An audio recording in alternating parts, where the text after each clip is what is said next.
নমস্কার সবাইকে। আমি মন। আপনারা শুনছেন আমৃত্য ভালোবাসি তোকে। লিখেছেন সালমা চৌধুরী। পর্ব 5।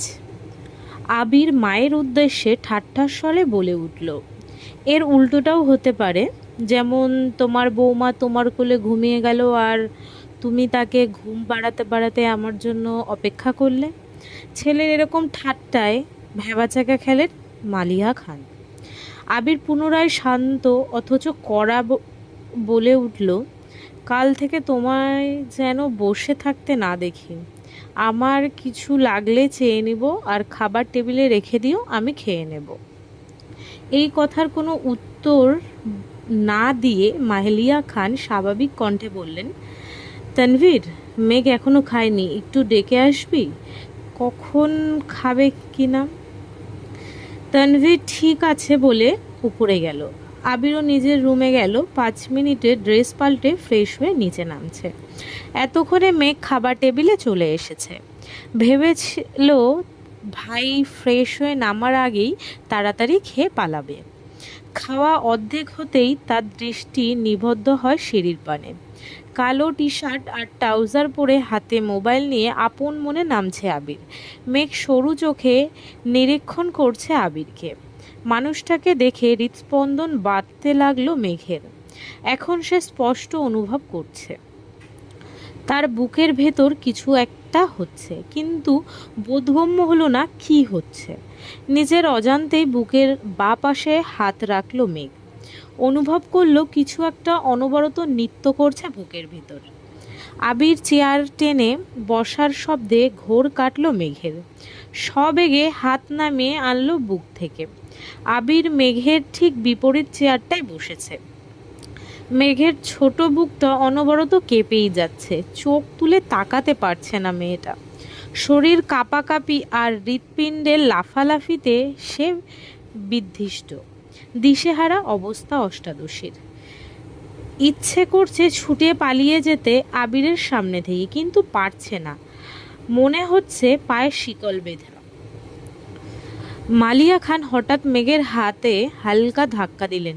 কি রে, কি হলো তোর? দ্বিতীয়বার ঘোর কাটল মেঘের। তৎক্ষণাৎ স্বাভাবিক হওয়ার চেষ্টা করলো। কাঁপা কাঁপা গলায় বলল, কিছু না। এই বলে পুনরায় খাওয়ার চেষ্টা করলো, কিন্তু এবার আর গলায় দিয়ে খাবার নামছে না মেঘের। গলা শুকিয়ে কাঠ হয়ে গেছে। কাঁপা কাঁপা হাতে গ্লাস নিয়ে ঢক ঢক করে অর্ধেক গ্লাস পানি নিমেষেই শেষ করে ফেলল মেঘ। আবির আপন মনে খাচ্ছে।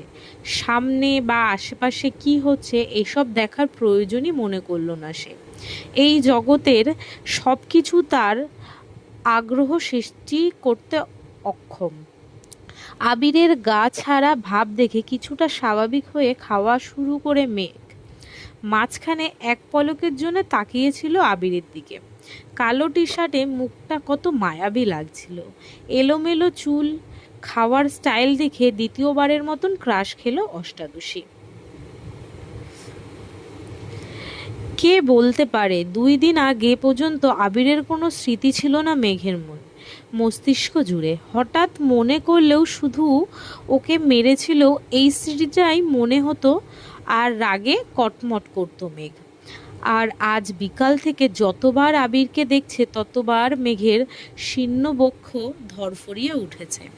ছোটবেলা যে ভয়টা ভাইয়ের প্রতি বোনের ছিল সেটা আজ বদলে গেছে। আবিরের দৃষ্টি তাকে বরফের ন্যায় জমিয়ে দিতে প্রতিনিয়ত। এই দৃষ্টিতে সুচালো কিংবা ধারালো অস্ত্র আছে, যা এক কিশোরীর বক্ষপিঞ্জর এফর ওফর করে দেওয়ার ক্ষমতা রাখে। আবিরের দিকে এক দৃষ্টিতে তাকিয়ে হাবিজাবি চিন্তা করছিল মেঘ। আবির চোখ তুলে তাকাতেই মেঘের মনোযোগ ঘুরে গেল। আবিরের তপ্ত দৃষ্টি মনে হচ্ছে ফালাফালা করে দিচ্ছে হৃৎপিণ্ডটা। দৃষ্টি সংযত করে চাবুক নামিয়ে নিল গলায়। সহসা মুখ বিরল চুপসে গেছে আমসত্ত্বের ন্যায়।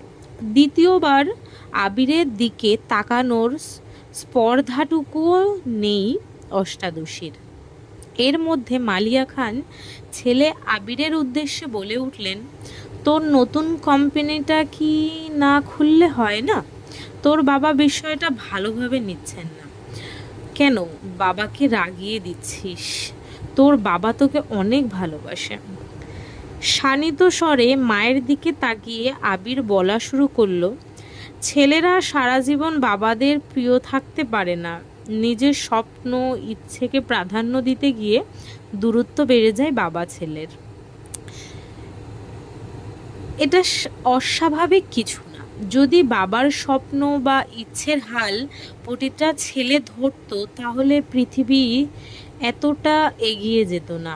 আমাকেও দেশ ছেড়ে এত বছর বাহিরে পড়ে থাকতে হতো না।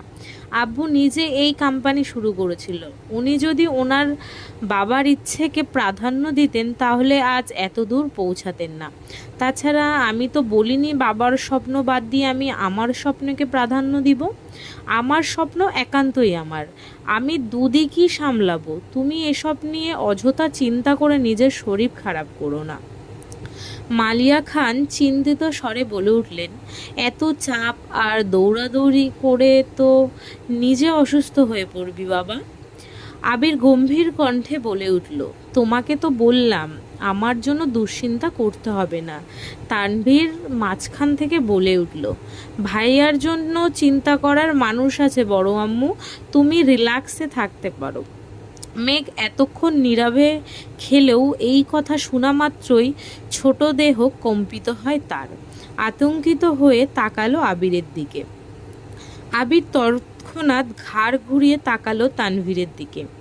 অমনি মুখটা চুপসে গেল তানভীরের। করুণ স্বরে বলল, সরি ভাই। পিনপতন নীরবতা খাবার টেবিলে। কেউ কোনো কথা বলছে না। মেঘের মনটা সহসা খারাপ হয়ে গেল। তানভীর আবিরের একনিষ্ঠ ভক্ত, এক কথায় দুজন দুজনের বেস্ট ফ্রেন্ড। আবির গূঢ়গম্ভীর স্বভাবের, রাগী, কথা কম বলে, কিন্তু দিন শেষে আবিরের অপ্রকাশিত আবেগগুলো তানভীরকে শেয়ার করে এসেছে এত বছর, এমনকি এখনও। আবিরের থেকেও বেশি তানভীর ভালোবাসে আবিরকে। আবির যদি বলে সারা রাত এক পায়ে দাঁড়িয়ে থাকবি, তানভীর তাই করবে। অবশ্য করবেই বা না কেন? সেই কলেজ লাইফ থেকে রাজনীতি করার ইচ্ছে তানভীরের। পড়াশোনাতে তার বিশেষ আগ্রহী ছিল না। বড় আব্বু এবং আব্বুকেও বলেছে কয়েকবার, তাদের করা জবাব, রাজনীতি আমাদের পছন্দ না, এই বাড়ির কেউ রাজনীতি করবে না। একদিন বাধ্য হয়ে ভাইকে কল করেছে তানভীর। ভালো মন্দ কথা শেষ করে তানভীর ভয়ে ভয়ে বলল, ভাইয়া তোমার সাথে আমার একটু কথা ছিল। আবির সাবলীল ভঙ্গিতে উত্তর দিয়েছিল সেদিন, রাজনীতি করতে চাস তাই তো? তানভীর নিজের কানকে বিশ্বাস করতে পারছিল না। আবির এত স্বাভাবিকভাবে কথাটা বলেছে। আবির বলেছিল, তুই রাজনীতি কর, সমস্যা নাই, কিন্তু কিছু বিষয় মাথায় রাখবি। বিষয়টা দেখতে যতটা সহজ ততটাও সহজ না। একনিষ্ঠ এবং সৎ থাকতে হবে তোকে। দল মত নির্বিশেষে তোকে সত্যের পথে চলতে হবে। পা চাটা স্বভাব যেন না হয়। তানভীর ভয়ে ভয়ে বলল, বড় আব্বু আর আব্বু তো রাজি হচ্ছে না। আবির হেসে উত্তর দিয়েছিল, ওইসব আমি সামলে নেব, তুই আমায় কথা দে তুই তোর জায়গায় সৎ থাকবি আর যে কোনো সমস্যায় আমায় শেয়ার করবি। সেদিন খুশিতে তানভীরের চোখ টলমল করছিল। আবির সামনে থাকলে হয়তো জড়িয়ে ধরে কেঁদে দিত ছেলেটা। সেদিনই ভাইকে কথা দিয়েছে, সে সারা জীবন সৎ থাকবে এবং একনিষ্ঠভাবে রাজনীতি করবে। এরপর থেকে রাজনীতি সম্পর্কিত যত ঝামেলা আছে, কি করা দরকার, কোনটা করলে ভালো হবে, সবই ভাইয়ের সাথে সিদ্ধান্ত নিয়েছে তানভীর। আজ সে ছাত্রলীগের সভাপতি। সবটুকু ক্রেডিট আবিরের। আগামী বছর মেয়র নির্বাচনের পরে নতুন করে সভাপতি করা হবে, তাই তানভীর চেষ্টা করছে যেন একবার সভাপতি হতে পারে। তানভীরের রাজনীতির জন্য বাবা চাচার সাথে আবিরের কথা কাটাকাটি সেই শুরু থেকেই। কিন্তু আবিরের এক কথা, তানভীর রাজনীতিই করবে। আজ সন্ধ্যায় ও বাবা চাচার মুখের উপর বলেছিল তানভীরকে কোনো প্রকার বাধা যেন না দেয়া হয়। তানভীরের জীবনে আবির গাছের ন্যায়, যার ছায়ায় তানভীরের অবস্থান। ভাই ছাড়া তানভীর অসহায়। খাওয়া শেষ করে আবির নিজের রুমে চলে গেছে। তানভীরও চলে গেছে, কিন্তু বসে আছে মেঘ। সে খাবার টেবিলে সবার আগে এসেছিল, ভেবেছিল ভাইয়ের আগে খেয়ে পালাবে, কিন্তু তার হলো কই। আবিরের জীবনে কেউ আছে, এই কথাটাই মাথায় ঘুরপাক খাচ্ছে অষ্টাদশীর। ভাতের প্লেটে আঙুল ঘুরাচ্ছে আর ভাবছে, আমার ছোট মনটা এভাবে ভেঙে গেল, প্রেমে পড়ার আগেই ব্রেকআপ হয়ে গেল। ছি! তৎক্ষণাৎ নিজের মনকে নিজেই সান্ত্বনা দিচ্ছে, থাক, মন খারাপ করিস না, ছেলেটা ভালো না। মনে নেই তোকে ছোটবেলায় মেরেছিল? আজ তো হিটলার। তোর জীবনে রাজপুত্র আসবে, যার জীবনে রাজ করবি শুধু তুই। মালিয়া খান মেঘের হাতে পুনরায় ধাক্কা দিয়ে বলল, থাক, তোর আর খেতে হবে না। এতে হুঁশ ফেরে মেঘের। মেঘ কিছু বলার আগেই খাবারের প্লেট সামনে থেকে নিয়ে যান উনি। বড় আম্মু এসব কর্মকাণ্ডে আহাত্মক বনে যায় মেঘ।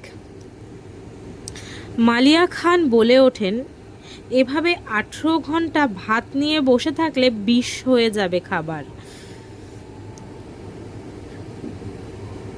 মেঘের খাবার খাওয়া তেমন ইচ্ছে নেই আর, সে তো নিজেই সান্ত্বনা দিতে ব্যস্ত। হাতটা ধুয়ে রুমের দিকে যাচ্ছে। মালিয়া খান মেঘকে ডেকে আবার বললেন, তোর কি পেট ভরেছে, নাকি নতুন করে খাবার দেব তোকে? মেঘ বলল, আর খাবো না, এইটুকু বলে রুমে চলে গেল। পড়তেও ইচ্ছে করছে না মেয়েটার, চুপচাপ শুয়ে আছে। চোখ বন্ধ করতেই ভেসে ওঠে আবিরের হাসি। বাইক এনে যখন হাসি মুখে বলেছিল কথাগুলো কানে ভেসে আসছে। কি সুন্দর করে কথা বলে মানুষটা, তাকানোর ধরন, রাগলে কুঁচকে ফেলা ঘন ভ্রু দুটো, সবই যেন চোখের সামনে ভাসছে মেঘের। সঙ্গে সঙ্গে চোখ খুলে ফেলে মেঘ। বুক ভেঙে আসে কষ্টে। এই লোক আমার ভাবনায় কেন আসছে বারবার? এই লোক তো অন্য কারো। এই বলে অভিমানে ঘুমিয়ে পড়ে মেঘ। আজ শুক্রবার সকাল থেকে বাড়িতে হইচই শুরু হয়ে গেছে। মিম, আদি আর মেঘ দুষ্টুমি আড্ডায় মাতিয়ে তুলেছে ড্রয়িং রুম। তিন যা রান্নায় ব্যস্ত। আবির বাড়ি ফিরেছে বলে আবিরের 2 মামা, 2 খালা, তাদের বাচ্চারা সবাই দেখতে আসবে। মিম আর মেঘের মামা খালাদের বাড়ি থেকেও বেড়াতে আসবে মানুষ। বেশিরভাগ মানুষই চাকরিজীবী, যার ফলে শুক্রবার ছাড়া কারো সময় নেই। ইকবাল খান ব্যস্ত বাজার করা নিয়ে, যখন যা লাগবে উনি ছুটছেন আনার জন্য। তানভীরের সকাল থেকে কোনো খোঁজ নেই। সকালে নাস্তা করে বেরিয়েছে, পার্টি অফিসে কাজ আছে, বিকেলে ফিরবে বলে চলে গেছে। এর জন্য মেঘের কোনো ভয় ডর নেই। আপন মনে আড্ডায় মগ্ন মেয়েটা। হঠাৎ উপরে করিডোর থেকে আবিরের ডাক দিল মাকে, আম্মু একটু কফি দিতে পারবে? এই বলে রুমে চলে গেল পুনরায়। উত্তর শোনারও প্রয়োজন মনে করেনি সে। মালিয়া খান কফি করে মেঘকে ডাক দিলেন, কফিটা আবিরকে দিয়ে আয় তো মা। তৎক্ষণাৎ মেঘের মনে পড়ে গেল গত রাতের কথা। সহসা বলে উঠল, আমি কেন, মিম দিয়ে আসুক। মালিয়া খান কিছুটা বিরক্তি নিয়ে বলল, ওরা নিলে ফেলে দেবে, তখন আর এক মুসিবতে পড়ব। বাড়িতে একটু পর মেহমান আসবে, জানা মা। মেঘার কথা না বাড়িয়ে ধীর পায়ে পায়ে হাঁটতে হাঁটতে আবিরের দরজা পর্যন্ত আসলো। গলা শুকিয়ে যাচ্ছে মেঘের, বুকের ভেতরের ধুকপুকটা বেড়ে যাচ্ছে, হাত পা কাঁপছে। আস্তে আস্তে দরজায় টুকা দিল মেঘ। আবির বলল, দরজা খোলা আছে। কাঁপা কাঁপা হাতে দরজা ধাক্কা দিল মেঘ। আবির ল্যাপটপে কি যেন করছে, তাকিয়েও দেখলো না কে এসেছে। আবির বলল, এখানে রেখে যা। মেঘ হাঁটতে পারছে না, হাত আরও বেশি কাঁপছে এখন, পায়ে একটুও জোর পাচ্ছে না, ঠায় দাঁড়িয়ে আছে আগের জায়গায়। আবির ল্যাপটপ টেবিলে রেখে মেঘের মুখোমুখি এসে দাঁড়িয়েছে। হাত থেকে কফির কাপটা নিয়ে ড্রেসিং টেবিলের সামনে রাখে। মেঘের সেদিকে কোনো মনোযোগ নেই, তার মস্তিষ্কে প্রতিটা নিউরন ছুটছে এদিক সেদিক। বডি স্প্রে তীব্র ঘ্রাণে হুঁশে ফেরে মেঘ। তার থেকে 1 ফুটের দূরত্বে দাঁড়িয়ে আছে আবির। আচমকা এইভাবে এসে দাঁড়ানোয় একটু ভ্যাবাচ্যাকা খেলো মেয়েটা। মেঘ এত ঘুরে গেল, নিজের উপর জোর খাটিয়ে পা বাড়ায় দরজার দিকে। সবেগে সুদূর হস্তে মেঘের কোনোই চেপে ধরল আবির। কড়া কণ্ঠে বলল, এদিকে তাকা। অনিচ্ছা সত্ত্বেও ঘুরে দাঁড়ালো মেঘ। চিবুক নেমে গলায় আটকালো, সারা শরীর কাঁপছে।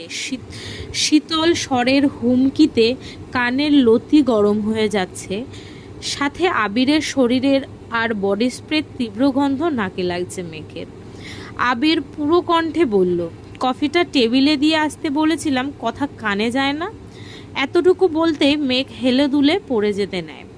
টালমাটাল মেয়েটার বাহু ধরে সোজা দাঁড় করিয়ে দিল আবির। জ্ঞান হারাতে হারাতেও যেন হারায়নি মেঘ। আবিরের চাউনিতে তীক্ষ্ণতা গম্ভীর কণ্ঠে বলল, তুই কি পুষ্টিহীনতায় ভুগছিস? অবশ্য ভুগবিই বা কেন? খাবার প্লেটে আঙুল ঘোরা কিনলে কি আর শরীরে পুষ্টি হবে? প্রথমে গম্ভীর কণ্ঠে বললেও শেষটা যেন মজার ছলেই বলল। মেঘের শরীর ঘামছে। কে বুঝাবে এই ছেলেটাকে, যাকে দেখলে অষ্টাদশীর সব শক্তি নিমেষেই মিলিয়ে যায় কোথায় যেন, যার দৃষ্টি কেড়ে নেয় তার সমস্ত ধ্যানজ্ঞান মনোনিবেশ। আবির সাবলীলা ভঙ্গিতে বলে উঠল, যেতে পারবি নাকি দিয়ে আসবো? নিজেকে সামলে মেঘ বলল, পারবো। তারপর গুটিসুটি পায়ে রুম থেকে বের হয়ে যায় মেঘ। আবির তাকিয়ে আছে অষ্টাদশীর হাঁটার পানে। মেঘ কোনো রকমে নিজের রুম পর্যন্ত এসেছে। এক দৌড়ে এসে খাটে শুয়েছে। মন মস্তিষ্ক অস্বাভাবিকভাবে লাফালাফি করছে। কয়েক মুহূর্তের মধ্যে নিজের অস্তিত্ব খুঁজে পেল না। সেন্স হারিয়ে পড়ে আছে বিছানায়। 11টার পর থেকে মেহমান আসা শুরু হয়েছে। বাড়িঘর ভরে গেছে আত্মীয় স্বজনে। মিম আবদি গোসল করে সেজে গুজে গল্প করছে সবার সাথে। আবির একেবারে নামাজের সময় ঘর থেকে বের হয়েছে। টুপি পাঞ্জাবি পরায় অন্যান্য দিনের থেকেও অনেক সুন্দর লাগছে ছেলেটাকে। সবাইকে সালাম দিয়ে টুকটাক কথা বলে মামাদের সাথে বেরিয়ে যায় নামাজ পড়তে। মেঘের দেহ এখনো বিছানায় লেপ্টে আছে। বোনকে খুঁজতে মিম উপরে গিয়ে দেখে মেঘ ঘুমাচ্ছে। ডাকতে ডাকতে মেঘের ঘুম ভাঙে। মিম বলে, আপু, ও আপু, ওঠো, এখন ঘুমাচ্ছ কেন? বাড়িতে মেহমান চলে এসেছে। আজান পড়ে গেছে অনেকক্ষণ আগে, ওঠো, নামাজ পড়ে রেডি হও, আম্মু আমায় পাঠাইছে তোমায় ডাকতে। কিছুক্ষণ পর মেঘের জ্ঞান ফেরে। পাশের দেয়ালে টানানো দেয়াল ঘড়ির দিকে তাকায়। 1:15 বাজে। তৎক্ষণাৎ শোয়া থেকে উঠে বসে। আবিরকে কফি দিতে গেছিল 8:30 থেকে 9টার মধ্যে। 4 ঘন্টা উপরে তার জ্ঞান ছিল না। 5 মিনিট বসে তারপর গোসলে যায়। নামাজ পড়ে আবিরের দেওয়া একটা জামা পরে নিল মেঘ। বেগুনি রঙের গাউন, মোটামুটি গর্জিয়াস। চুলগুলো খোপা করে নিল। এত লম্বা চুল ছেড়ে রাখলে কিছুই করতে পারবে না সে। মুখে হালকা ফেস পাউডার দিয়ে গোলাপি রঙের লিপস্টিক দিল হালকা করে। রুম থেকে বের হলো প্রায় 3টার দিকে। মামা খালারা সবাই খেতে বসেছে। ছোটদের খাওয়া শেষ। রুম থেকে বের হয়ে করিডোর দাঁড়িয়ে পরিস্থিতি বোঝার চেষ্টা করছে সে। বাড়িতে এত হইহুল্লোড় শব্দে মাথা ধরে ফেলেছে মেঘের। নজর পড়ে সোফার দিকে। আবিরকে ঘেরাও করে বসে আছে সব মামাতো খালাতো ভাই বোনরা। তার মধ্যে একজনের দিকে নজর পড়ে স্পেশাল একজন, মালা আপুর দিকে। মালা আপু অনার্সে 3য় বর্ষে পড়তেছে এখন। আবিরের ভাই আর মামাতো বোন। মালা আপুর একটা বড় আপু আছে, উনি মাইশা। ওনার পড়াশোনা শেষ, জব করতেছে এখন। দুই বোনই এসেছে, কিন্তু মালা আপুর দৃষ্টি কেমন জানি আবির ভাইয়ার দিকে, এমনভাবে তাকিয়ে আছে যেন চোখ দিয়েই গিলে খাবে আবির ভাইকে। বিষয়টা দেখেই মেঘের মেজাজ গরম হয়ে গেছে। তৎক্ষণাৎ মনে পড়ে গেল রাতের কথা। তানভীর ভাইয়া তো বলেছিল আবির ভাইয়ের একজন কেউ আছে, মালা আপুই কি সেই কেউটা? ভাবতেই বুক ভরে ওঠে কষ্টে। আবিরের সমবয়সী একটা ভাইয়া আছে, নাম সাকিব। উনি আবির ভাইয়ার দ্বিতীয় বেস্ট ফ্রেন্ড বলা চলে। আরও কয়েকটা ছোট ভাই আবির ভাইকে এটা সেটা অনেক কথা জিজ্ঞেস করছে, বিদেশে কেমন লাগে, পড়াশোনা কেমন, কিভাবে থাকতে হয়, এসবই। মেঘ ধীর স্থির পায়ে সিঁড়ি দিয়ে নামছে। আবির এক পলক তাকায় সেদিকে, পুনরায় ভাইদের কথায় মনোযোগ দেয়। মেঘকে দেখে 2-4 জন ডাক শুরু করে, এই মেঘ কেমন আছিস, এদিকে আয়। মিম ছুটে আসে মেঘের দিকে। আপু তোমাকে অনেক সুন্দর লাগছে, মাশাল্লাহ, নজর না লাগে কারো। মেঘ মুচকি হাসলো। মেঘকে টেনে নিয়ে সোফায় বসালো। সবার সাথে কথা বলতে বলতে হঠাৎ দৃষ্টি পড়ে আবির ভাইয়ার দিকে। উপর থেকে সে শুধু মালা আপুর নজরটাই দেখেছে, এখন সে আবিরকে দেখছে। নীল পাঞ্জাবি, সাদা প্যান্ট, মাথায় টুপি, আহা কত মায়াবী লাগছে। আবিরের হাস্যজল মুখটা দেখে প্রেমে পড়ে গেছে মেঘ। যত্রতষ্ট দৃষ্টি সরিয়ে বাকিদের সাথে কথা বলায় ব্যস্ত হলো। বড়দের খাওয়া শেষ। মেঘ উঠে সবাইকে সালাম দিয়ে খুশ গল্প করতে লাগে। খালামণিদের অনেক দিন পর দেখছে। আগে বিয়েতে গেলে টুকটাক দেখা হতো, কিন্তু তানভীরের অত্যাচারে মেয়েটা বিয়ে বাড়িতে যাওয়া ছেড়ে দিয়েছে। তাই মামি আর খালাদের সাথে দেখাই হয় না। মামা অবশ্য মাঝে মাঝে দেখতে আসে, এটা সেটা নিয়ে আসে। সারাদিনের ঘুরোঘুরি শেষে সবাই নিজেদের বাড়ির উদ্দেশ্যে রওনা দেয়। থাকার জন্য বলেছে সবাই, কিন্তু চাকরিজীবীদের কাছে বেরানো মানেই কয়েক ঘন্টা। বিদায় বেলায় মালা আপুর আচরণের মাথার রক্ত উঠে যায় মেঘের। ভালো করে বললেই হয় বেড়াতে যাবেন, গায়ে ঢলে পড়ার কি আছে, আশ্চর্য।